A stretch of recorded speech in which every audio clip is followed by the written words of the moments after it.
ஸ்தோத்திரம் பண்ணும்போது பகவானை பார்த்து இந்த பரம்பொருள் அல்லவோ என்னுக்குள்ளாரே பிரவேசம் பண்ணி உள்ள இருக்கக்கூடியதான தூங்கி இருக்கக்கூடியதான சக்திகளை எல்லாத்தையும் தட்டி எழுப்பி பேச வைக்கிறது. நம்மளாவா பேசுறோம்? நம்மளுடைய சாமர்த்தியத்தில நம்ம காணுகிறோம், நம்மளுடைய சாமர்த்தியத்தில நம்ம பேசுறோம், நம்மளுடைய சாமர்த்தியத்திலேயே நம்ம சாப்பிட்ட உணவுலாம் ஜெரிமானம் அடைகிறது, நம்மளுடைய சாமர்த்தியத்திலேயே நாம் வளர்றோம். எல்லாம் பகவான் போட்டதான ஒரு அனுகிரக விசேஷம்.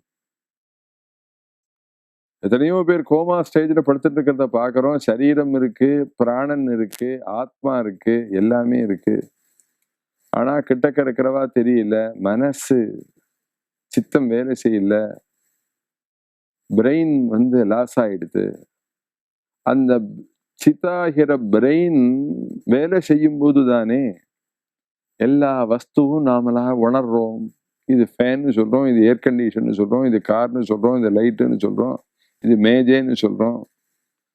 இந்த உணர்வு நமக்கு எங்கேருந்து உணரப்படுகிறது? அதை சொல்லுங்களேன். பகவான் அல்லவோ உள்ளுக்குள்ளார இருந்து நமக்கு அந்த உணர்வை ஏற்படுத்துகிறார்.